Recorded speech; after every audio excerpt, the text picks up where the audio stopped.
اعوذ باللہ من الشیطان الرجیم بسم اللہ الرحمن الرحیم اذا جاءك المنافقون قالوا نشهد انك لرسول الله والله يعلم انك لرسوله والله يشهد ان المنافقين لكاذبون اتخذوا ايمانهم جنة فصدوا عن سبيل الله انهم ساء ما كانوا يعملون ذلك بأنهم آمنوا ثم كفروا فطبع على قلوبهم فهم لا يفقهون صدق اللہ العظیم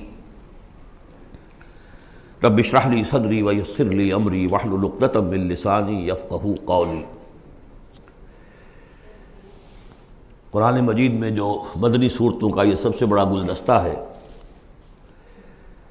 اس کے ہم 4 جوڑے پڑھ چکے ہیں، 3 جوڑے، سورہ حدید اور سورہ مجادلہ، پھر سورہ حشر اور سورہ ممتحنہ، پھر مرکزی جوڑا سورہ صف اور سورہ جمعہ۔ سورہ صف میں نے ایک بات کہی تھی کہ بعد میں جائزہ لے لیں گے، اگر تو ایمان حقیقی اور جہاد فی سبیل اللہ کا راستہ انسان اختیار کرے، وہ تجارت جو اللہ نے بتائی ہے، هل ادلکم علی تجارت تنجیکم من عذاب علیم، اس کا کیا حل ہے، کیا تجارت ہے؟ تؤمنون باللہ ورسولہ وتجاہدون فی سبیل اللہ باموالکم وانفسکم، یہ اگر کرتے ہو تو عذاب علیم سے بھی چھٹکارا ہے، تمہارے گناہ بھی معاف کر دیے جائیں گے، جنتوں میں داخل کیے جاؤ گے، مساکن طیبۃ فی جنات عدن دیے جاؤ گے۔ ایک خاص حد تک تمہارے ایمان اور عمل صالح کی جب ہم جانچ پرکھ کر لیں گے اور ثابت ہو گئے کہ تم نے حق ادا کر دیا، تو دنیا میں نصرت بھی آئے گی، فتح بھی ملے گی، اور سب سے بڑی بات یہ کہ تم اللہ کے مددگار قرار پاؤ گے۔ نہیں کرتے ہو اور ایمان کے دعوے ہیں اور اللہ سے محبت کے اور رسول سے عشق کے، تو کبر مقتا عند اللہ ان تقولوا ما لا تفعلون، اللہ تعالیٰ کی بیزاری شدید ہوتی چلی جا رہی ہے تمہارے اس طرز عمل پر، اور آگ سے چھٹکارا پانے کا خیال تمہارا خود ساختہ خیال ہے، امید موہوم ہے، اس لیے کہ کلام جو ہے یہ محمل کلام نہیں ہے۔ هل ادلکم علی تجارت تنجیکم من عذاب علیم، وہ تجارت تمہیں بتائی جائے جو عذاب علیم سے چھٹکارا دلا دے، وہ نہیں کرتے ہو اور چھٹکارا ہو گیا تو پھر یہ کلام غلط ثابت ہو گیا، پھر یہ کلام محمل ہے، بے معنی ہے۔ کرتے ہو تو سب کچھ ہے، اس کو کہتے ہیں ہماری فزیولوجی میں آل اور نن لا، وہ چیز ہوگی تو پوری ہوگی، نہیں ہوگی تو زیرو ہو جائے گی، پرسنٹیج نہیں ہے بیچ میں۔ مسلز کے بارے میں یہ والنٹری مسلز جو ہوتے ہیں، ان کی کنٹریکشن جو ہوتی ہے آل اور نن، اگر تو سٹیمولس پورا مل جائے گا تو پوری کنٹریکشن ہوگی، اور اگر وہ سٹیمولس جو ہے کم ہے تو بالکل نہیں ہلے گا وہ، یہ نہیں کہ وہ درمیان میں آل اور نن لا۔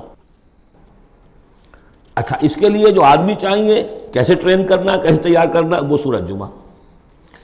اب یہ جو دوسرا، بلکہ کہنا چاہیے کہ جو چوتھا جوڑا آ رہا ہے، اس میں ایک تو ترتیب آپ الٹی دیکھ رہے ہیں، پہلے آ رہی ہے وہ سورت جس میں کہ تسبیح کا ذکر نہیں ہے، بعد میں آئے گی سورہ تغابن جس میں تسبیح کا ذکر ہے۔ دوسری بات یہ کہ یہاں نفاق کا تذکرہ ہے اور سورہ تغابن میں ایمان حقیقی پر جامع ترین سورت ہے۔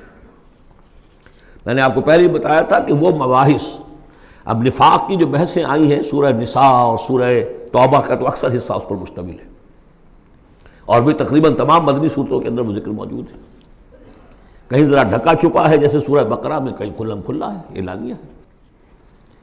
اسی طریقے سے ایمان کی بحثیں تو پوری مکی قرآن میں پھیلی ہوئی ہیں، اور اس کے بلکہ اور خلاصے نکال کر بہترین جو ہے مدنی قرآن میں بھی لکھ دیے گئے ہیں، آیات الآیات ہے، آیت الکرسی ہے۔ لیکن ایک خلاصہ 11 آیتوں پر مشتمل نفاق کی حقیقت پر یہ سورہ منافقون، یہ منفی ہے، مثبت شے کیا ہے؟ ایمان۔ 18 آیتوں پر مشتمل جامع ترین سورت قرآن حکیم کی ایمان کے موضوع پر سورہ تغابن۔ نفاق کے بارے میں چند باتیں سمجھ لیجئے جو اگرچہ پہلی بحث میں بہت آ چکی ہیں، لیکن آج پھر میں بتا دینا چاہتا ہوں۔ نفاق کی 2 قسمیں، ایک وہ شخص جو شعوری طور پر دھوکہ دینے کے لیے ایمان لایا، وہ شروع ہی سے منافق ہے، ایک دن بھی اسے ایمان کی لذت نصیب ہوئی نہیں۔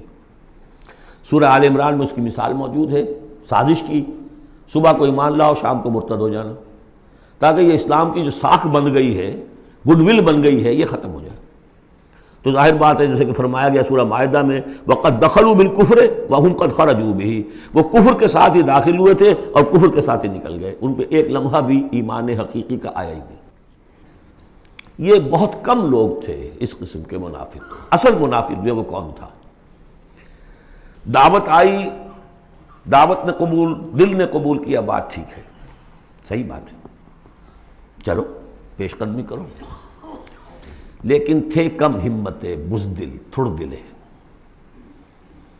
اب ظاہر بات ہے یہ دعوت تھی انقلابی دعوت، انقلابی دعوت میں تصادم کے مراحل آتے ہیں، اور وہاں جو ہے تکلیفیں، آزمائشیں، مصیبتیں، ایثار مال، بذل نفس، یہاں تک کہ وہ مرحلہ بھی آ سکتا ہے کہ نقد جان ہتھیلی پر رکھو اور میدان میں آ جاؤ۔ اب جو ذرا کمزور لوگ تھے ان کی ٹانگیں ذرا ہلنی شروع ہوئی، کپ کپی۔ پہلا مرحلہ یہ ہوا ان میں کہ انہوں نے اپنی قصور کو ماننا، ہم سے خطا ہو گئی، غلطی ہوئی۔ یہ سورہ توبہ میں پڑھ چکے ہیں، خلطوا عملا صالحا وآخر سیئا۔ اب یہ ہے کہ کسی وقت اچھے کام بھی کر رہے ہیں، کسی وقت کوئی برا کام بھی کر دیا، کبھی کوئی لبیک بھی کہہ دیا، کبھی کہیں کھسک گئے، لیکن اپنی غلطی مان لی کہ حضور ہم سے غلطی ہوئی، ہم کوئی جھوٹا بہانہ نہیں بناتے، آپ جو سزا چاہیں دے لیں، ہم حاضر ہیں۔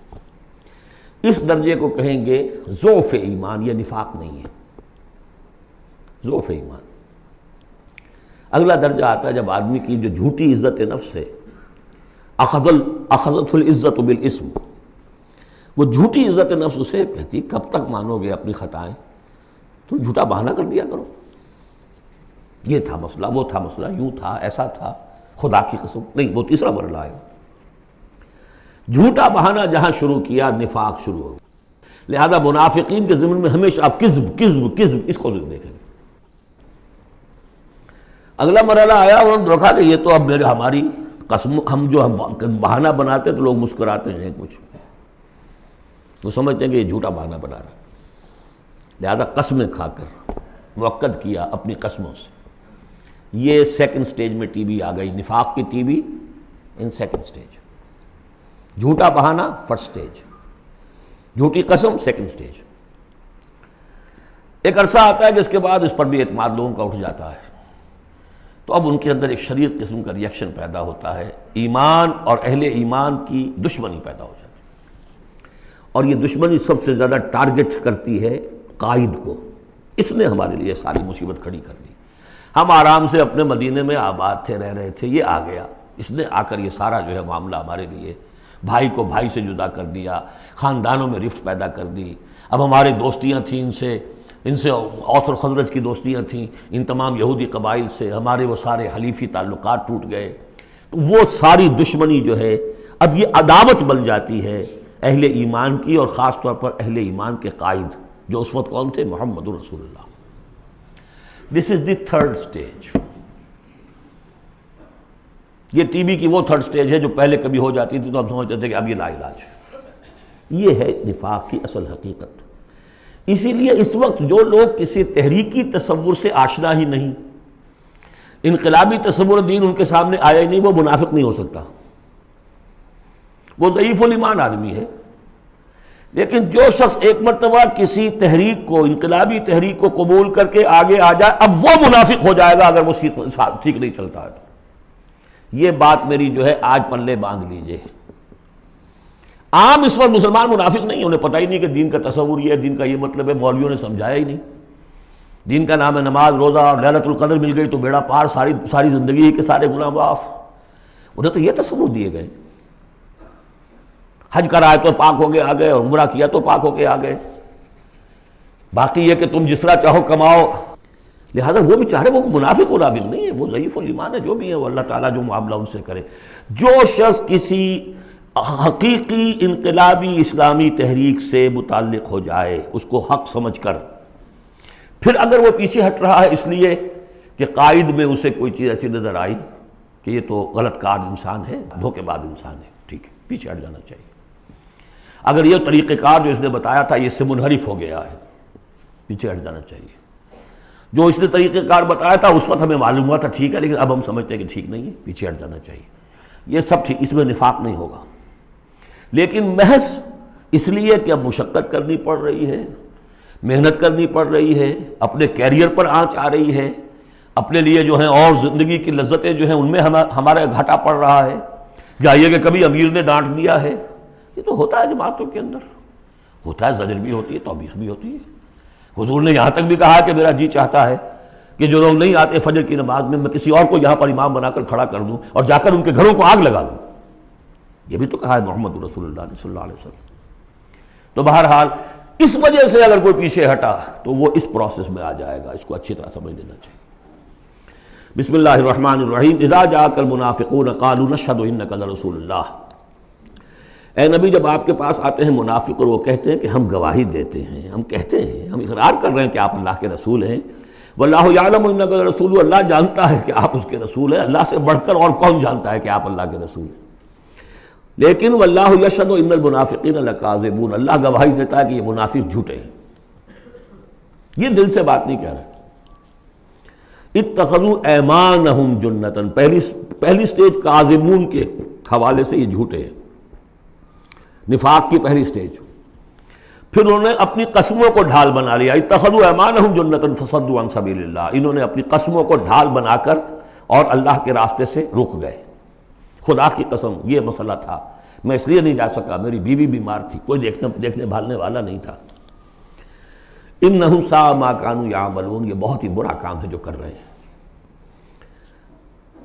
ذالک بانہم آمنوا ثم کفروا، یہ وہ لوگ ہیں جو ایمان لا کر کافر ہوئے ہیں، یہ وہ لوگ نہیں ہیں جو دھوکے ہی سے ایمان میں داخل ہوئے تھے۔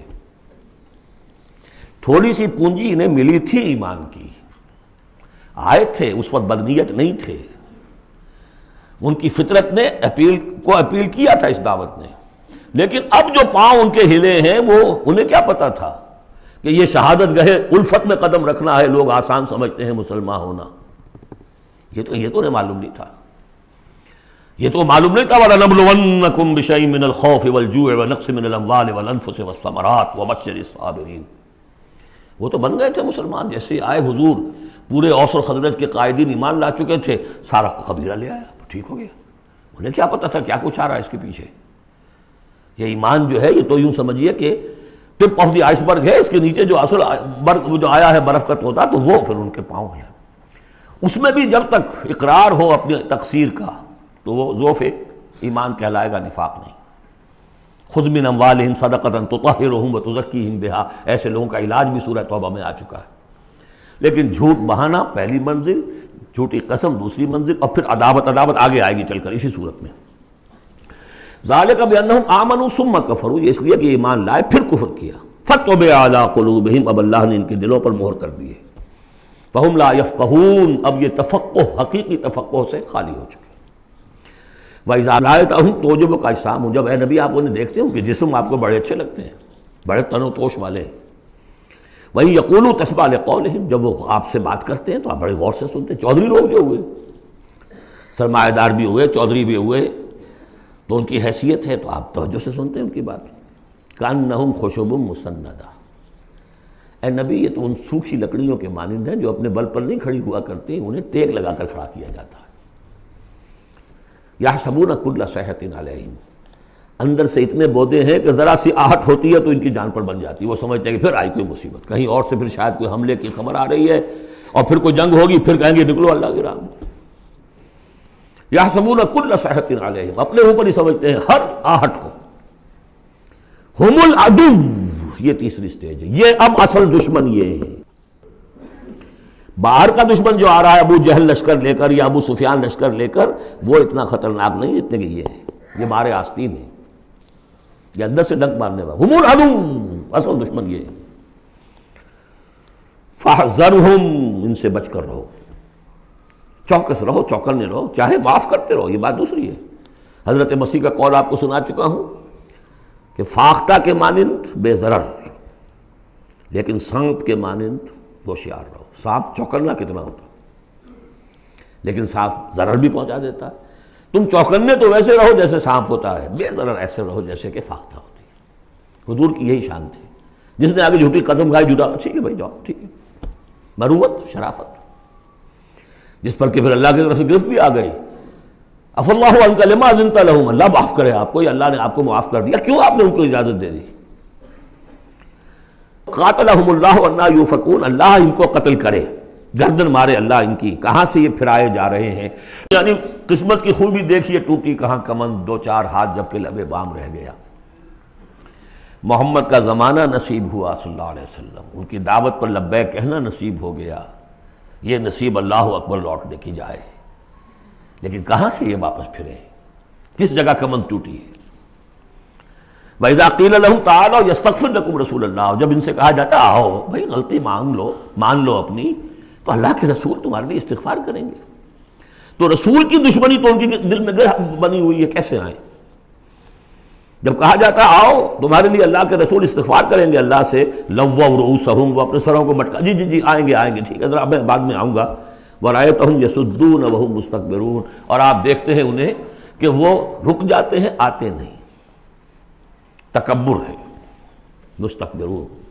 اب نبی کے سامنے جا کے روز اپنی خطاؤں کو ہم اعتراف کرتے رہے. ہماری بھی کوئی عزت نفس ہے، یہ کیا ہے جس وقت چاہا ہمیں ڈانٹ دیا. آخر یہ کہ عزت نفس ہے ہماری بھی.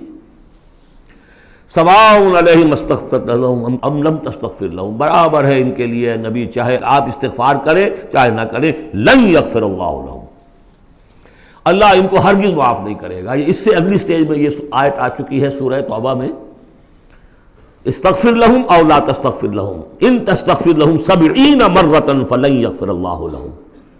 اب اے نبی ان کے لیے تو چاہے آپ استغفار کریں چاہے نہ کریں، آپ 70 مرتبہ بھی استغفار کریں گے تب بھی اللہ ان کو معاف نہیں کرے گا.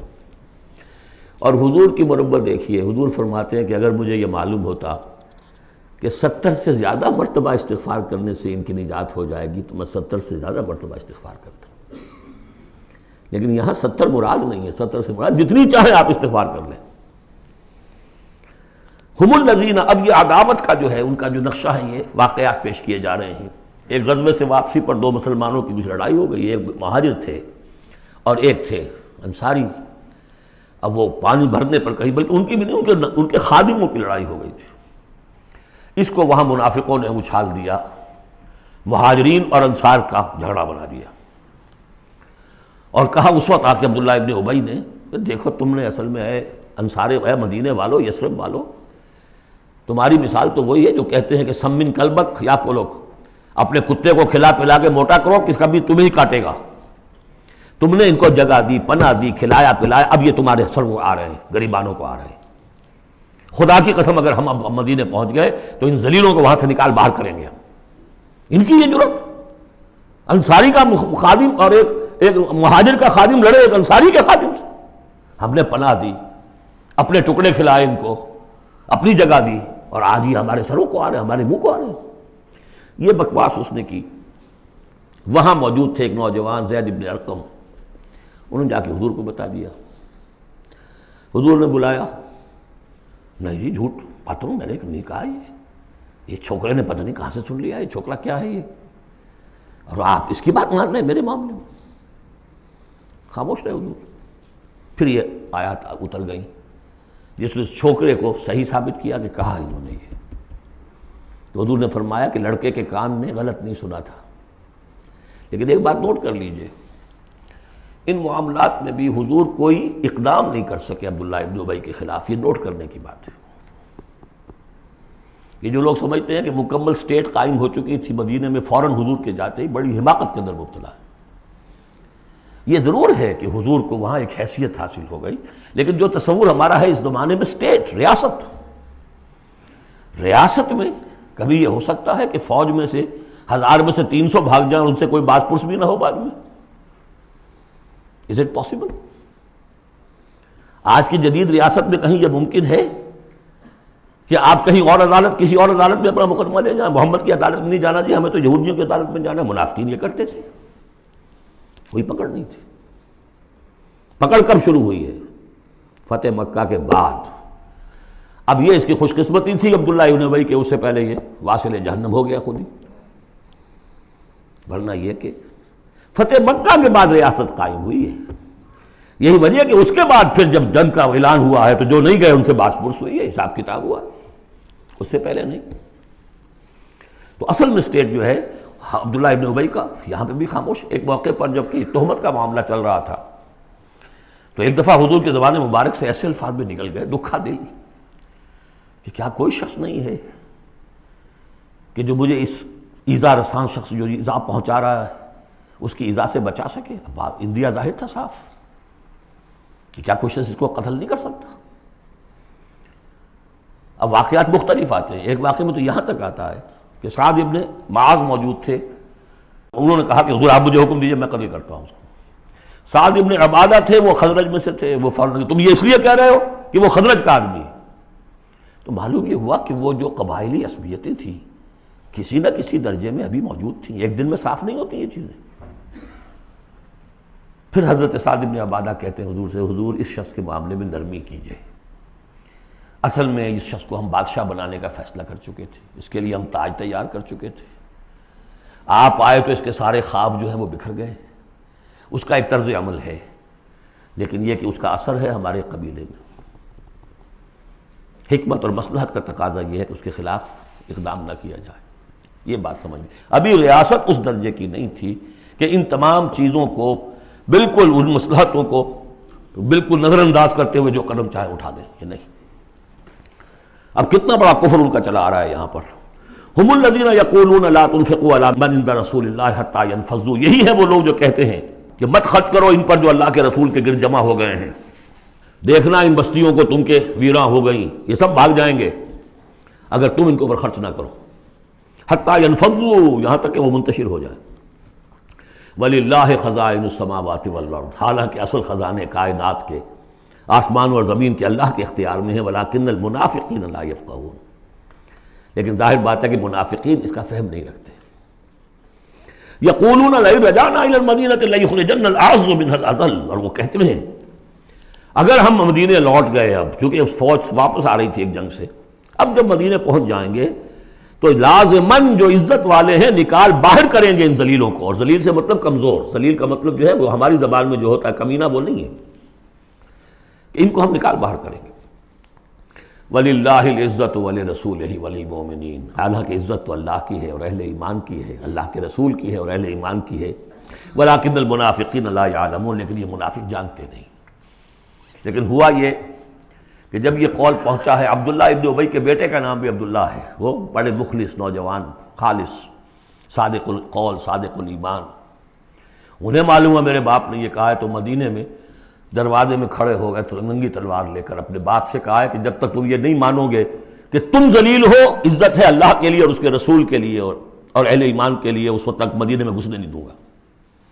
فریاد بھی کی, حضور سے بھی کہا, لیکن پھر کہنا پڑا اس کو کہ ہاں اللہ اور اس کا رسول اور اہل ایمان عزت والے ہیں, ہم ذلیل ہیں. تب داخل ہونے. اب اگلی 3 آیات جو دوسرے رکوع کی ہیں اس میں اس کا علاج ہے. علاج جو ہے ایک پریونٹیو ہوتا ہے, کیوریٹیو. پریونٹیو یہ ہے کہ اس مرض کی چھوت نہ لگے, ٹیکہ لگاؤ, اسمال پاکس کا ٹیکہ لگا دو, چھوت نہیں لگے گی. ایک یہ کہ اگر ہو ہی جائے تو پھر یہ ہے کہ اس کا علاج. پریونٹیو کیا ہے؟ یا ایھا الذین آمنوا لا تلھکم اموالکم ولا اولادکم عن ذکر اللہ, اہل ایمان تمہیں غافل نہ کرنے پائیں تمہارے اموال اور تمہاری اولاد اللہ کی یاد سے. ومن یفعل ذلک فاولئک ھم الخاسرون, اور جو کچھ یہ کریں گے تو وہی خسارے میں رہیں گے. اب ذکر سے مراد صرف وہ ذکر نہ سمجھیے تسبیح, اللہ یاد رہے, اپنا فرض یاد رہے, آدمی چاق و چوبند رہے, اپنے فرض کی ادائیگی کے لیے کمر بستہ رہے, یہ سب ذکر میں. جہاد سے غافل نہ کر دے تمہارے مال اور اولاد, ان میں اتنا انہماک ہو جائے کہ وقت ہی نہیں, میں کیا کروں جی, وقت ہی نہیں. وقت کہاں سے آئے گا؟ آپ نے معبود بنا رکھا ہے اپنے سٹینڈرڈ آف لیونگ کو, سٹیٹس کو.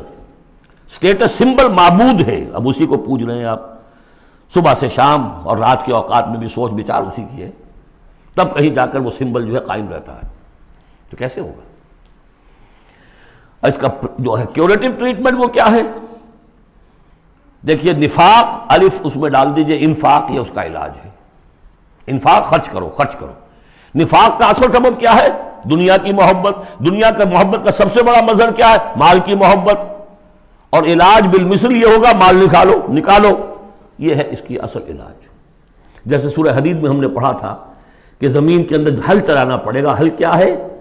ان المصدقین والمصدقات واقرضوا اللہ قرضا حسنا یضاعف لهم ولہم اجر کریم والذین آمنوا باللہ ورسلہ اولئک هم اب یہ گند نکال دو دل سے، پھر ایمان کا بیج پڑے گا تو لہلائے گی کھیتی، پھر صدیقیت کی طرف جاؤ چاہے شہادت کی طرف، یہ تمہاری افتاد تباہ ہے۔ وَأَنفِقُوا مِمَّا رَزَقْنَاكُم مِّن قَبْلِ أَن يَأْتِيَ أَحَدَكُمُ الْمَوْتُ، اور خرچ کر دو اس میں سے جو کچھ ہم نے تمہیں دیا ہے، اس سے پہلے کہ تم میں سے کسی کی موت کا وقت آئے۔ فَيَقُولَ، پھر وہ اس وقت کہے رب لولا أَخَّرْتَنِي إِلَىٰ أَجَلٍ قَرِيبٍ، پروردگار اسے ذرا کچھ دیر کے لیے مؤخر کر دے۔ فَأَصَّدَّقَ وَأَكُن مِّنَ الصَّالِحِينَ، تو میں بڑی تصدیق کروں گا اور خیرات و صدقات سارا کچھ دے دوں گا اور میں بالکل صالحین میں سے ہو جاؤں گا۔ وَلَن يُؤَخِّرَ اللَّهُ نَفْسًا إِذَا جَاءَ أَجَلُهَا، جب کسی جان کا وقت آ جائے گا، وقت معین، پھر اللہ اسے کسی صورت مؤخر نہیں کرے گا۔ قوموں کی اجل تو پھر بھی مؤخر ہوئی ہے، قوم یونس کی ہو گئی ہے، لیکن یہ کہ انفرادی اجل کبھی مؤخر نہیں ہوتی۔ وَاللَّهُ خَبِيرٌ بِمَا تَعْمَلُونَ، اور جو کچھ تم کر رہے ہو اللہ اسے باخبر ہے۔ اب یہ تو تھا منفی نفاق، مثبت ہے ایمان۔ ایمان کے سلسلے میں جو باتیں سورہ حدید میں آئی تھیں، اب یہ پوری صورت، وہاں جو آیا تھا قتال اور جہاد اور حدید، یہ ساری چیزیں آئی تھیں نا، انزلنا الحدید، اور انبیاء کی بعثت کا مقصد، وہ سارا مضمون سورہ صف میں آ چکا ہے۔ اس کے لیے کیسے انسان آئیں گے وہ سورہ جمعہ میں آ چکا ہے۔ سورہ حدید میں بھی آیا تھا هو الذی ينزل علی عبدہ آیات بینات لیخرجکم من الظلمات الی النور، وہی ہے اللہ جو نازل کر رہا ہے اپنے بندے پر آیات بینات تاکہ وہ نکالے تمہیں اندھیروں سے روشنی کی طرف۔ لیکن سورہ تغابن میں ایمانی مباحث اور یہ جامع ترین صورت ہے۔ لیکن ایک بات یہ ہے کہ سورہ حدید کے بعد نمبر 2 میں سمجھتا ہوں کہ یہ سورہ مبارکہ بھی اللہ نے مجھے عطا کی، اس کے اسرار و رموز، اس کا نظم اس قدر واضح اللہ کے فضل و کرم سے ہے۔ وَلِلَّهِ مَا فِي السَّمَاوَاتِ وَمَا فِي الْأَرْضِ، 2 رکوع ہیں، 10 آیتیں اور 8 آیتیں۔ پہلے رکوع کی 10 آیتوں میں 7 آیتوں میں نریشن ہے ایمان کی، ایمان یہ ہے یہ ہے یہ ہے یہ ہے، اور 3 آیتوں میں بڑی زوردار دعوت ہے، پس لاؤ ایمان، مانو ان باتوں۔ دوسرے رکوع کی 8 آیتوں میں سے پہلے 3 میں ایمان کے ثمرات بیان ہوئے، پہلے 5 میں ایمان حقیقی اگر ہے تو اس کا یہ ثمرہ ہے، یہ ثمرہ ہے، یہ ثمرہ ہے۔ اس درخت میں اگر آم کا درخت صحت مند ہے تو آم لگتے ہیں کہ نہیں؟ تو ایمان کا درخت صحت مند ہے اگر تو اس میں کوئی ثمرات لگیں گے، کوئی پھل لگیں گے کہ نہیں؟ یا ٹھنڈی ہے؟ تو وہ درخت، وہ پھل کون سے ہیں؟ کچھ داخلی پھل ہیں جو انسان کے اندر کھلتے ہیں پھول، کوئی باہر ہیں جو ظاہر ہوتے ہیں، اور پھر آخر میں 3 آیتوں میں زوردار دعوت ہے کہ ان تقاضوں کو پورا کرو۔ بسم اللہ الرحمن الرحیم، یسبح للہ ما فی السماوات وما فی الارض، یہ تیسری مرتبہ یسبح آ گیا۔ ایک مرتبہ سورہ جمعہ میں، ایک مرتبہ سورہ حشر میں آ چکا تھا، یسبح لہ ما فی السماوات والارض، وما فی کے تکرار کے بغیر، دوسری مرتبہ سورہ جمعہ کے شروع میں، تیسری مرتبہ یہ تغابن۔ لہ الملک و لہ الحمد، اب یہ ساری چیزیں آ چکی ہیں سورہ حدید کے اندر۔ بادشاہی بھی اسی کی ہے، حمد بھی اسی کے لیے، وَهُوَ عَلَىٰ كُلِّ شَيْءٍ قَدِيرٌ، وہ ہر چیز پر قادر ہے۔ هُوَ الَّذِي خَلَقَكُمْ، اسی نے تمہیں بنایا ہے نا، فَمِنْكُمْ كَافِرٌ وَمِنْكُمْ مُؤْمِنٌ، تو کتنی عجیب بات ہے کہ تم میں سے کوئی مومن ہے کوئی کافر ہے، بنانے والا تو سب کا ایک ہے، سب کو مومن ہونا چاہیے، سب کو اس کا شکر گزار ہونا چاہیے، سب کو اس کے سامنے جھکنا چاہیے، لیکن واقعہ یہی ہے، هُوَ الَّذِي خَلَقَكُمْ، اس نے بنایا تم سب کو، فَمِنْكُمْ كَافِرٌ وَمِنْكُمْ مُؤْمِنٌ وَاللَّهُ بِمَا تَعْمَلُونَ بَصِيرٌ، اور جو کچھ تم کر رہے ہو اللہ دیکھ رہا ہے۔ اس میں بڑا ایک یوں سمجھیے کہ بڑی دھمکی ہے، اللہ دیکھ رہا ہے، یعنی یہ کہ جو بھی اس کی مخلوق میں سے اس کا کفر کرے پھر اس کے ساتھ وہ نمٹے گا اس سے۔ وَاللَّهُ بِمَا تَعْمَلُونَ بَصِيرٌ، ہم تمہیں دیکھ رہے ہیں، تمہاری حرکتیں ہماری نگاہ میں ہیں۔ کیا مطلب ہوتا ہے اس کا؟ خلق السماوات والارض بالحق، اس نے آسمان اور زمین پیدا کیے ہیں ایک پرپس کے ساتھ، باطل نہیں ہے یہ تخلیق، عبث نہیں ہے یہ تخلیق، حق کے ساتھ، با مقصد، با نتیجہ، اور خاص طور پر تم اس کی کریشن کا کلائمیکس، وَصَوَّرَكُمْ فَأَحْسَنَ صُوَرَكُمْ، اور تمہاری جو نقشہ کشی کی ہے تو کتنی عمدہ کی ہے، انسان کا جسم، اس کا اریکٹ پوسچر، پھر کس طریقے سے جو اس میں جنسیں بنائی گئی ہیں، کس قدر کامل ہم آہنگی ہوتی ہے. پھر چہرے پہ جو نقش و نگار ہے، ایک ایک چیز پر غور کرو. فصورکم واحسن صورکم، بہترین صورت بنائی تمہاری. وَإِلَيْهِ الْمَصِيرُ، اسی کی طرف لوٹ کر بھی آنا ہے. یہ سب کچھ بنا کر ایسے نہیں چھوڑ دیا تمہیں. تم اتنی گھٹیا شے نہیں ہو کہ بس اٹھا کے پھینک دی، نہ کھلونا ہو کہ کھیلے اور بس اس کے بعد جی اگتا گیا. یہ ایک سیریس کریشن ہے، پرپسفل ہے، نتیجہ نکلے گا. اب دیکھیے ایک آیت میں جمع کیا ہے وہ تمام جو ایمانیات، ایمان بالعلم، علم خداوندی کا جو ایمان ہمارا ہونا چاہیے.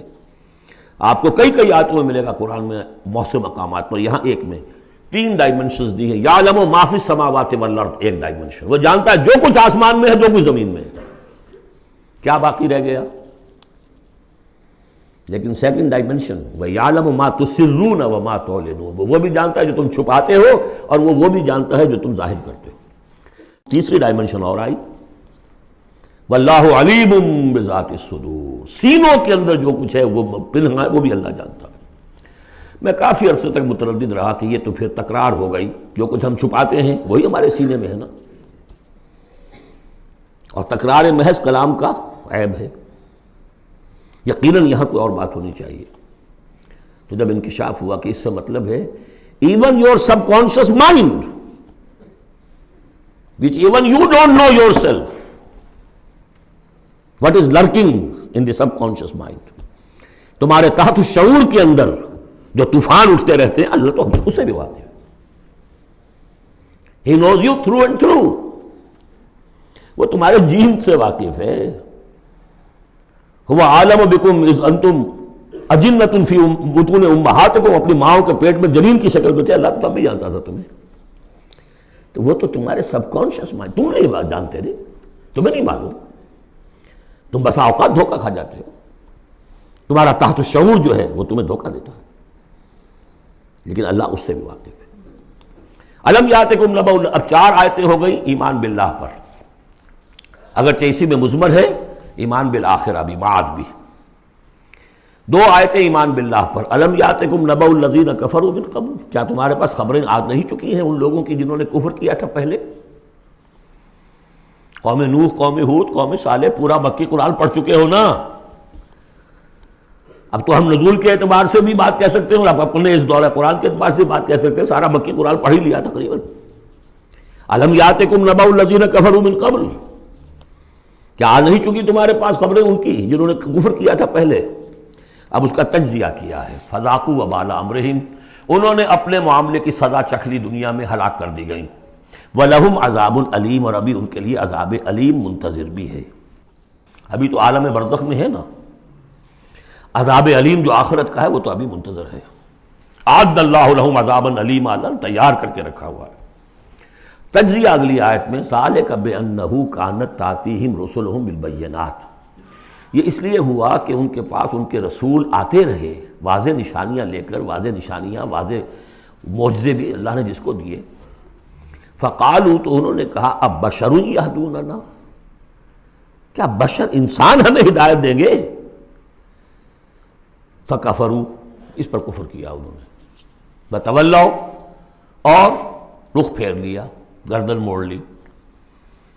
واستغنى اللہ، اللہ بھی غنی ہے، اللہ تو غنی ہے ہی ہے. واللہ غنی حمید، اللہ غنی ہے، حمید ہے. اللہ نے بھی کہا دفع ہو جاؤ، جدھر جانا جاؤ. اب یہاں آیا بہت باریک نکتہ، شاید آپ کو بھی وہ برا لگے، اچھا نہ لگے. دیکھیے ایک ہی بیماری ہوتی ہے، وہ کبھی کسی شکل میں ظہور کرتی ہے، کبھی کسی شکل میں ظہور کرتی ہے. وہی کینسر ہے، اس کی کسی جگہ کا جا کر کوئی سیکنڈری بنے گی تو اس کی کچھ اور شکل ہو جائے گی، کسی اور ٹیشو میں کسی اور جگہ جائے گی تو اور شکل ہو جائے گی. بیماری یہی ہے کہ جب رسول آتے تھے تو لوگوں نے کہا یہ تو بشر ہیں، رسول کیسے ہو سکتے ہیں؟ سمجھ میں آ رہا ہے نا؟ یہی بیماری آئی بعد میں، جس کو رسول مان لیا، یہ بشر کیسے ہو سکتے ہیں؟ کوئی فرق ہے اس میں؟ وہاں بشر سامنے تھا، ہاتھ پاؤں والا، اس کا بیٹا ہے، اس کا پوتا ہے، اس کا پڑ پوتا، ہم جانتے ہیں اس کو، کون ہے یہ وہی تو ہے نا، بشر سامنے تھا۔ بشریت کی بنا پر رسالت کا انکار، نبی کیسے ہو سکتا؟ اور جس نے نبی مان لیا خدا بناؤ، یا تو اس کو خدا کا بیٹا تو بناؤ کم سے کم، اور نہیں تو کم سے کم بشریت سے تو نکالو اس کو۔ ایک ہی مرض ہے، ایک ہی مرض ہے۔ آخر یہی کوئی تو وجہ ہے نا، قرآن کتنی دفعہ کہلواتا ہے، قل انما انا بشر مثلکم یوحی الی انما الہکم الہ واحد۔ آخری آیت ہے سورہ کہف کی، اے نبی کہیے، ڈنکے کی چوٹ کہیے کہ میں ایک بشر ہوں تمہاری طرح کا۔ ہاں وہی ہوئی ہے مجھ پر کہ تمہارا الہ تو ایک ہی ہے، اور وہ الہ اللہ ہے۔ فمن کان یرجو لقاء ربہ فلیعمل عملا صالحا ولا یشرک بعبادۃ ربہ احدا۔ البتہ ایک دوسری انتہا بھی ہمارے ہاں ہے، کچھ لوگوں نے اس نقطے کو ایمفیسائز کرنے کے لیے، جیسے ہم بھی کبھی کسی بات پر زور دینے میں کبھی کوئی لفظ ذرا مناسب سے ہٹ کر غیر مناسب لفظ ہم استعمال کر بیٹھتے ہیں۔ ہمارے بزرگوں سے بھی ہوا، کسی نے کہا بڑے بھائی بنا دیا، کسی نے کوئی اور مثال دے دی۔ ایسی بات بھی نہیں ہے۔ نبی کے بعض خصائص ایسے بھی ہیں کہ جو واقعتاً عام بشر کے نہیں ہیں۔ یہ حدیث بھی تو محمد رسول اللہ کی صلی اللہ علیہ وسلم، کہ جب آپ سے یہ شکایت کی لوگوں نے، حضور آپ صوم وصال رکھتے ہیں، ہمیں نہیں رکھنے دیتے، ہمیں منع کرتے ہیں آپ۔ صوم وصال یہ ہے کہ آج روزہ رکھا اور اس کو آج شام کو افطار نہیں کیا، پھر رات چل رہا ہے وہ روزہ، اگلا دن بھی، تو 2 دن کا صوم وصال ہو گیا، اگلی روز شام کو جا کے کھولا، یہ صوم وصال ہے۔ پھر 3 دن کا، 4 دن کا آپ تو رکھتے ہیں، ہمیں اجازت نہیں دیتے۔ فرمایا ایکم مثلی، تم میں سے کون مجھ جیسا ہے؟ ابھی تو عند ربی، میں اپنے رب کے پاس رات گزارتا ہوں، وہ یطعمنی ویسقین، وہ مجھے کھلاتا پلاتا ہے۔ تو بعض پہلو ہے، نبی اپنی پشت سے بھی دیکھتا تھا صلی اللہ علیہ وسلم، ہم تو نہیں دیکھتے۔ تو خصائص ہیں۔ پھر نبی کو ساری سیر کرا دی گئی، آسمانوں کی، زمین کی۔ کہاں لے گئے؟ عند سدرۃ المنتہی، عندہا جنت المأوی، اذ یغشی السدرۃ ما یغشی، ما زاغ البصر وما طغی۔ تو یہ معاملہ بھی نہیں، لیکن بنیادی طور پر وہ انسان ہے، انسانی عواطف و میلانات بھی تھے۔ چوٹ لگتی تھی تو درد ہوتا تھا، زخم کا وار لگا ہے تو اس پہ سے خون کا فوارہ چھوٹا ہی چھوٹا ہے، بچہ فوت ہو رہا ہے تو آنکھوں میں آنسو آئے ہی آئے ہیں، کبھی بد دعا بھی نکل گئی ہے۔ کیف یہدی اللہ قوما خضبوا وجہ نبیہم بالدم، سب پڑھ چکے ہیں ہم یہ پورا قرآن مجید میں۔ لیکن یہ ہے کہ رسالت کا انکار بربنائے بشریت اور بشریت کا انکار بربنائے رسالت، یہ دونوں چیزیں غلط ہیں، اور یہ ہم بدل ہیں۔ ذالک بأنہ کانت تأتیہم رسلہم بالبینات فقالوا بشر یہدوننا فکفروا وتولوا واستغنی اللہ واللہ غنی حکیم۔ اب ایک آیت میں آ رہی ہے ایمان بالآخرہ، زعم الذین کفروا، ذرا اس کے زور کا اندازہ کیجئے گا۔ زعم الذین کفروا ان لن یبعثوا، زوم ہو گیا ہے انہیں، غلط خیال ہو گیا ہے کہ وہ اٹھائے نہیں جائیں گے۔ قل، اب ذرا نوٹ کیجئے، بلا وربی لتبعثن ثم لتنبؤن بما عملتم، کہہ دو اے نبی کیوں نہیں، اور مجھے میرے رب کی قسم ہے۔ کون کھا رہا ہے قسم؟ محمد الرسول اللہ صلی اللہ علیہ وسلم۔ لتبعثن، تم لازماً اٹھائے جاؤ گے، ثم لتنبؤن بما عملتم۔ یہ اس پر جو خطبہ تھا حضور کا پہلا خطبہ جو آپ نے دیا ہے بنو ہاشم کو دعوت میں، وہ میرے کتابچے میں موجود ہے، دعوت اللہ اردو میں اور کال ٹو اللہ انگریزی میں، اس کا متن موجود ہے، وہ ہے کہ اس کی شرح ہے۔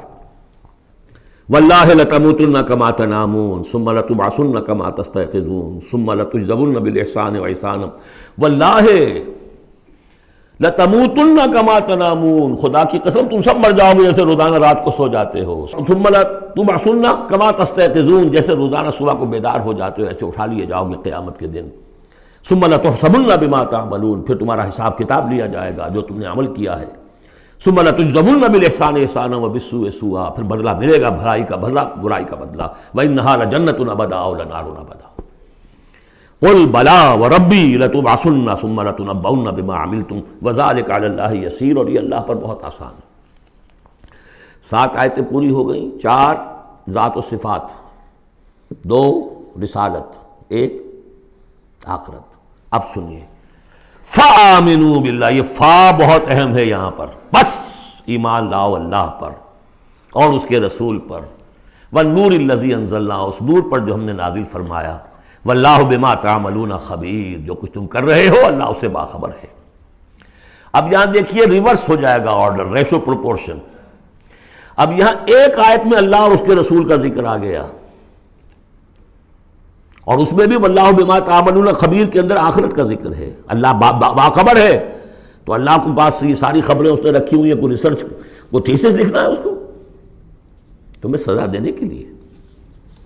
لیکن اب دو آیتیں آ رہی ہیں شاندار آخرت کے لیے، یوم یجمعکم لیوم الجمع ذالک یوم التغابن، جس دن کہ وہ جمع کرے گا تمہیں اس جمع ہونے والے دن، وہ ہے ہار اور جیت کے فیصلے کا دن۔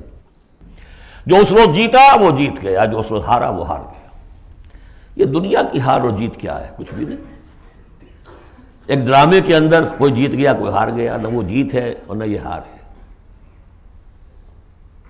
اصل جیتا وہ جو وہاں جیتا، اصل ہارا وہ جو وہاں ہارا۔ ذالک یوم التغابن، وہ ہے ہار اور جیت کے فیصلے کا دن۔ ومن یؤمن باللہ، جیت کس کی ہوگی؟ جو ایمان لائے اللہ پر، ویعمل صالحا، اور عمل کرے اچھے۔ اس کی تفصیل کچھ آگے آ جائے گی کیا کیا عمل کرنے ہیں۔ یکفر عنہ سیئاتہ، اللہ تعالیٰ اس سے اس کی برائیوں کو دور کر دے گا، ویدخلہ جنات تجری من تحتہا الانہار، اور ان باغات میں داخل کرے گا جن کے دامن میں ندیاں بہتی ہوں گی، خالدین فیہا ابدا، وہ رہیں گے اس میں ہمیشہ ہمیش۔ ذالک الفوز العظیم، یہ ہے بڑی کامیابی۔ والذین کفروا وکذبوا بآیاتنا اولئک اصحاب النار خالدین فیہا، اور جو لوگ انکار کریں گے اور تکذیب کریں گے ہماری آیات کی، وہ ہوں گے جہنمی اور رہیں گے اس میں ہمیشہ ہمیش، وبئس المصیر، اور یہ برا ٹھکانہ ہے۔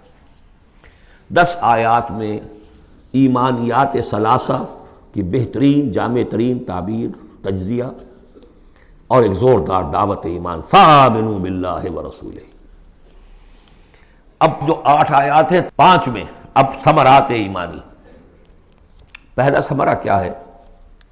ما صاب من مصیبت الا باذن اللہ ومن یؤمن باللہ یہد قلبہ واللہ بکل شیء علیم۔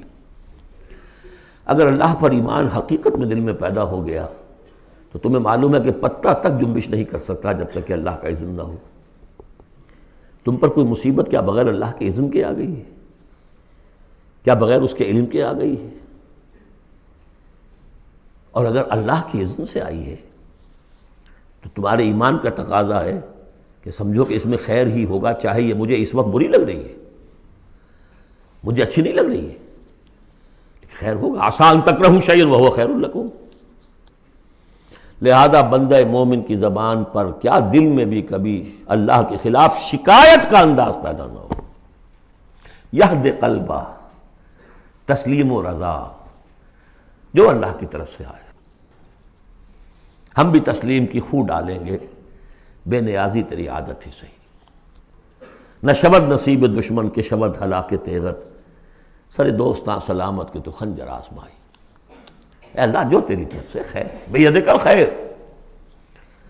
یہ تسلیم و رضا ہے، مقام تسلیم۔ علامہ اقبال نے بہت پرشکو انداز میں کہا ہے کہ اقدہا کے مقام رضا کشود مرا، بروں کشید ز پیچا کے ہست و بود مرا۔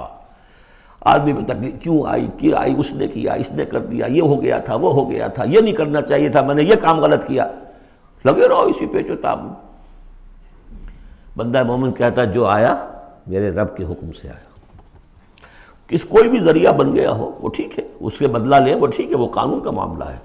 وَلَكُمْ فِي الْقِصَاصِ حَيَاةٌ يَا أُولِي الْأَلْبَابِ، اللہ کے خلاف شکایت نہیں۔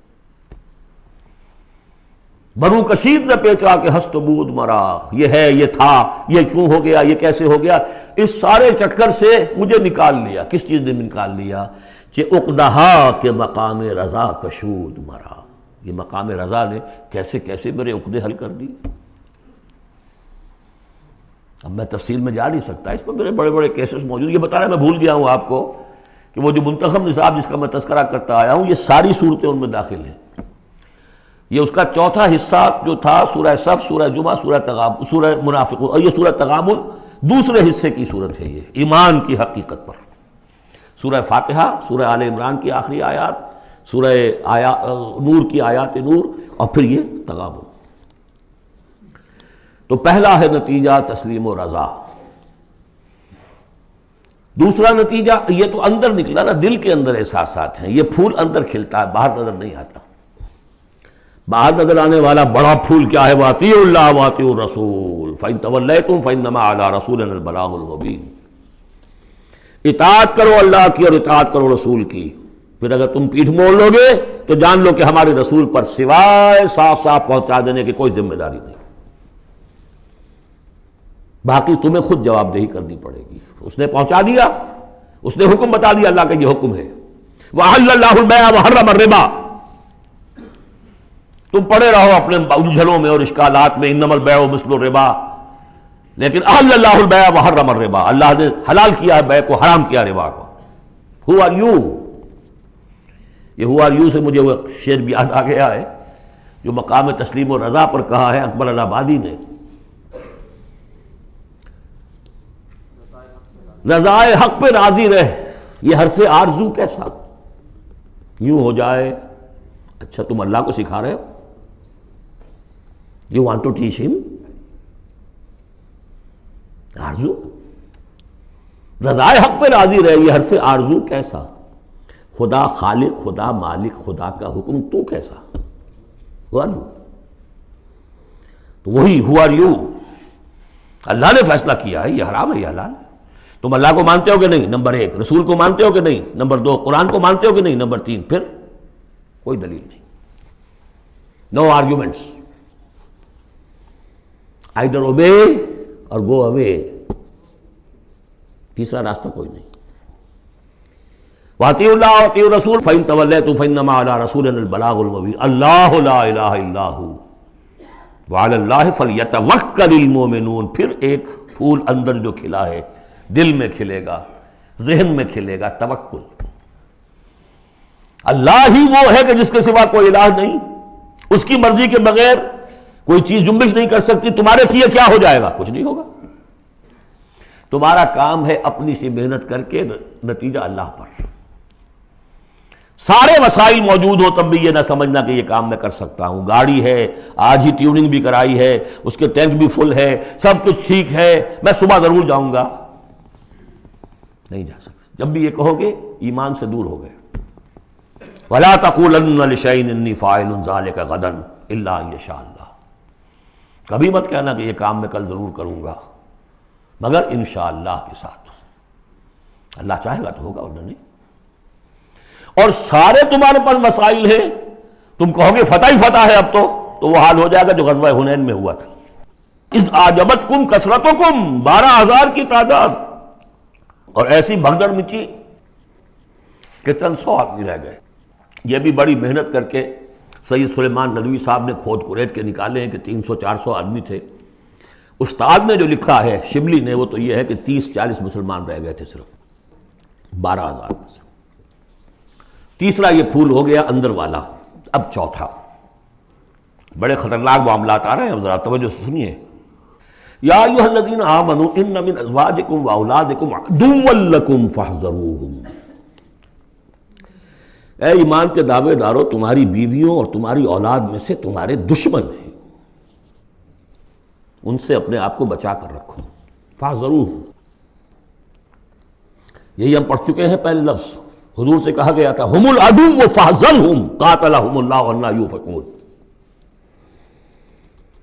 بیوی کی محبت ہے، بیوی کی فرمائش یہ ہے۔ اب میاں صاحب جو ہیں کیا کریں، مجبوری، بچوں کو اچھے سے اچھا تعلیم دینی ہے، حلال سے نہیں ہوتی، حرام سے۔ گھر بار چھوڑو، ملک چھوڑو، جاؤ باہر، بوڑھے ماں باپ مر رہے، پانی دینے والا کوئی نہیں، اور ڈالر اور پیٹرول ڈالر کمانے کے لیے بیٹے گئے ہوئے باہر، کیا کریں؟ مکان بنانا ہے، یہ کرنا تھا، وہ شروع کی تھی، کوٹھی شروع کی تھی، وہ ابھی تک مکمل نہیں ہوئی ہے، وغیرہ وغیرہ۔ اور کہیں اگر اللہ نے توفیق دے دی ہے دین کی طرف بڑھنے کی اور کام کرنے کی تو سب سے پہلے تو آڑے آتی ہے عام طور پر بیوی. دماغ خراب ہوا آپ کا، وہ بھی تو بڑا دیندار ہے، آپ سے زیادہ لمبی داڑھی ہے اس کے، وہ تو ساری رشوتیں بھی لیتا ہے اور یہ بھی کرتا ہے وہ بھی کرتا ہے، آپ ہی بڑے دیندار بن کر آ گئے. ناشتے پہلے ہوتے تھے پراٹھوں کے اور انڈوں کے اور اب مل رہی ہے سوکھی روٹی. ظاہر بات ریزنٹمنٹ تو ہوگی. ان من ازواجکم واولادکم عدوا لکم فاحذروہم. یہ بالکل الٹی باتیں ہیں ہمارے تصورات کے بالکل برعکس. انقلابی تحریک کے اعتبار سے 100% ہر چیز فٹ بیٹھتی ہے. وہ تصور نہ ہو تو یہ ساری باتیں جو ہیں یہ ایسی منتشر ہو جاتی ہیں، انمل بے جوڑ سی ہیں. یا ایھا الذین آمنوا ان من ازواجکم واولادکم عدوا لکم فاحذروہم. لیکن اس کے ساتھ ہی دیکھیے بیلنس کیا ہے. یہ میرے نزدیک قرآن مجید کے اعجاز کا ایک بہت اہم مقام ہے، جہاں ایک طرف یہ بتا دیا چوکس رہو چوکنے رہو، سانپ کی طرح ہوشیار رہو، بیوی اور اولاد کی محبت تم سے کوئی غلط کام نہ کرا دے. لیکن یہ بھی نہیں کہ گھر کو آپ میدان جنگ بنا لیں، بلکہ معاف کرو، بخش دو. ساتھ یہ بھی ہے بیلنس کا ہے. وَإِن تَعْفُوا وَتَصْفَحُوا وَتَغْفِرُوا. 3 الفاظ آ رہے ہم معنی، اگرچہ معنی مختلف ہے. عفو کہتے ہیں کسی کو ڈھیل دینا. داڑھی کے لیے بھی آیا ہے حدیث میں اعفوا اللحیٰ، داڑھیاں چھوڑو، داڑھیوں کو بڑھاؤ. عفو کے معنی ایک تو پکڑ لیا فوراً چھوڑو، ڈھیل دو.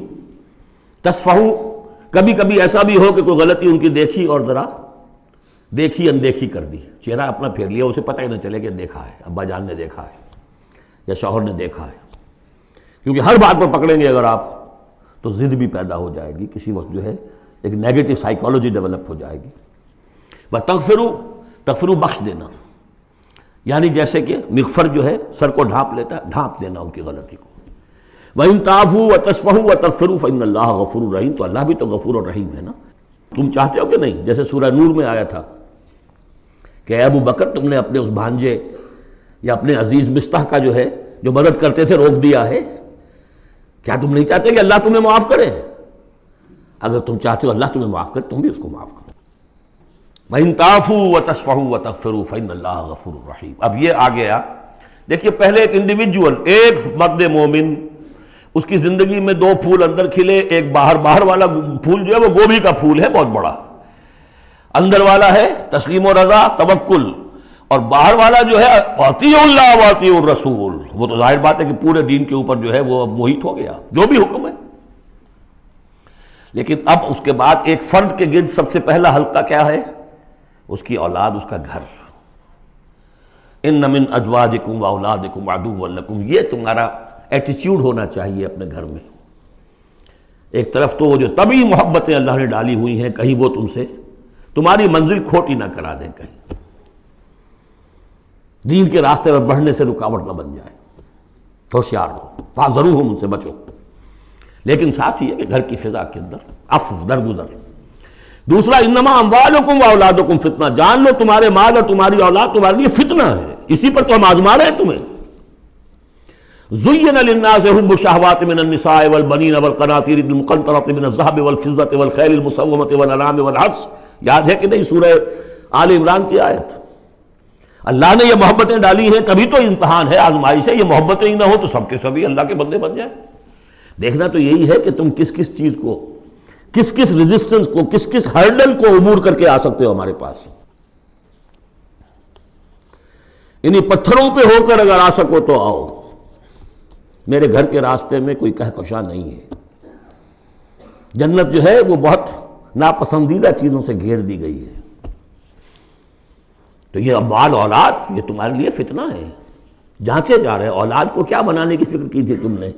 بندہ مومن بنانے کی فکر کی تھی یا ایک پیسہ کمانے والی مشین بنانے کی فکر کی تھی؟ اور اچھی طرح جان لیجئے کسی شخص کے دل میں ایمان کتنا ہے اس کا اصل انڈیکس وہ یہ ہے کہ وہ اپنی اولاد کو کیا بنا رہا ہے. اس نے خود کتنا ہی بہروپ جو ہے وہ بنا بیٹھا ہو، بہت بڑا عالم دین اور مسند نشین اور بہت بڑا صوفی اور بہت بڑا مرشد، لیکن یہ دیکھیے اس نے اپنی اولاد کو کیا بنانے کی کوشش کی ہے. اس کا اصل جو باطن ہے وہ وہاں نظر آئے گا، ویلیوز جو اس کے اندر ہیں وہ وہاں نظر آئیں گے۔ اب آئی تیسری بات، انما اموالکم واولادکم فتنہ واللہ عندہ اجر عظیم، اللہ ہی کے پاس اجر عظیم ہے۔ اولاد سے بھی تم یہ نہ سمجھنا کہ تمہارے بڑھاپے کا سہارا بن جائے گا، یہ بھی کچھ پتہ نہیں، کیا پتہ یہی اولاد بڑھاپے میں ٹھوکریں بھی مارے۔ ٹھوکریں اگر پاؤں سے نہیں ماریں گے، زبان سے ماریں گے، سینہ تان کر کھڑے ہو کر کہیں گے، باتیں کریں گے، ابا جان کیا آپ باتیں کرتے ہیں، دقیانوسی باتیں آپ کرتے ہیں، زمانہ بدل گیا، آپ کو کیا معلوم۔ لیکن اب آ رہا خلاصہ، فاتقوا اللہ ما استطعتم واسمعوا واطیعوا وانفقوا خیرا لانفسکم، اللہ کا تقوی اختیار حد امکان تک، اور سنو اور اطاعت کرو، سنو اور اطاعت کرو۔ اطیعوا الرسول تو پہلے آ چکا تھا، یہاں یہ کیوں کہا گیا ہے، سوچا کبھی آپ نے؟ اس لیے کہ رسول کی اطاعت، رسول کے زمانے میں رسول کے امیر جس کو مقرر کیا اس کی اطاعت بھی ٹھیک ہے نہیں۔ من اطاعنی فقد اطاع اللہ ومن عصانی فقد عصی اللہ ومن اطاع امیری فقد اطاعنی ومن عصی امیری فقد عصانی۔ غزوہ احد میں اصل جو معصیت ہوئی تھی، نافرمانی ہوئی تھی، وہ کمانڈر کی ہوئی تھی، جہاں سے کہ تیر انداز ان کے حکم کے باوجود، روکنے کے باوجود چلے گئے تھے۔ کیسے سزا دی اللہ نے۔ پھر حضور کے زمانے میں تو حضور تھے، آئندہ کون ہوں گے؟ کوئی اللہ کا بندہ ہوگا جو پھر کھڑا ہو، من انصاری اللہ، جو دین کا ہی کام کرنے کے لیے داعی کھڑے ہوئے ہیں، دعوتیں ہیں، حسن بننا شہید کھڑے ہوئے، مولانا مودودی کھڑے ہوئے، مولانا الیاس صاحب کھڑے ہوئے، پچھلی صدیوں میں سید احمد بریلوی کھڑے ہوئے، لوگ کھڑے ہوتے رہیں گے۔ من انصاری اللہ، کون ہے جو میرے ساتھ ہاتھ بٹائے؟ اب آپ دیکھیے اس زمانے میں کون ہے، قبول کیجئے، فاسمعوا واطیعوا، پھر اس کا حکم سنیے اور مانیے، ڈسپلن پارٹی، ورنہ کیا ہوگا؟ کچھ بھی نہیں۔ عید آزاداں شکوہ ملک و دین، اور عید محکومہ ہجوم مومنین، یہ 30 لاکھ کا ہجوم مومنین ہے جو حج میں ہوتا ہے۔ اگر یہ جماعت ایک ہوتی کسی ایک امیر کے نیچے 30 لاکھ کی، ایک امیر، عظیم الشان انقلاب۔ وانفقوا، اور خرچ کرو، خیرا لانفسکم، یہی تمہارے لیے، خود اپنے لیے بہتر ہے، لگا دو جو بھی کچھ دیا ہے۔ وہی دیکھیے جہاں پہ سورہ حدید، آمنوا باللہ ورسولہ وانفقوا مما جعلکم مستخلفین فیہ فالذین آمنوا منکم وانفقوا لہم اجر کبیر ومن یوق شح نفسہ فاولئک ھم المفلحون، اور جو اپنی جی کے لالچ سے بچا لیے گئے، بخل سے نجات پا گئے، وہی ہیں کہ جو اصل میں فلاح، آخری فلاح کو پہنچیں گے۔ ان تقرضوا اللہ قرضا حسنا، اگر تم اللہ کو قرض حسن دو، یضاعف لکم، وہ تو اس کو تمہارے لیے دگنا کرے گا، چوگنا کرے گا، 700 گنا کرے گا، ویغفر لکم، اور تمہیں بخش دے گا۔ واللہ شکور حلیم، اللہ شکور بھی ہے، حلیم بھی ہے۔ شکور اتنا ہے کہ تم جو بھی کچھ کرتے ہو قدر کرتا ہے کہ میرے بندے نے یہ کیا میرے لیے، اور حلیم اتنا ہے کہ تم نہیں بھی دیتے تو فوراً تمہاری گردن نہیں ناپتا، حلیم الطبع ہے۔ عالم الغیب والشہادہ، وہ جاننے والا ہے کھلے اور چھپے کا، تمہارے سامنے جو کچھ ہے وہ بھی اور جو تم سے غائب ہے اس کا بھی۔ العزیز الحکیم، یہ وہ صورت تھی جس کے شروع میں العزیز الحکیم نہیں آیا تھا، یہاں اختتام پر آ گیا، وہ العزیز ہے الحکیم۔ بارک اللہ لی ولکم فی القرآن العظیم ونفعنی وإیاکم بالآیات والذکر الحکیم۔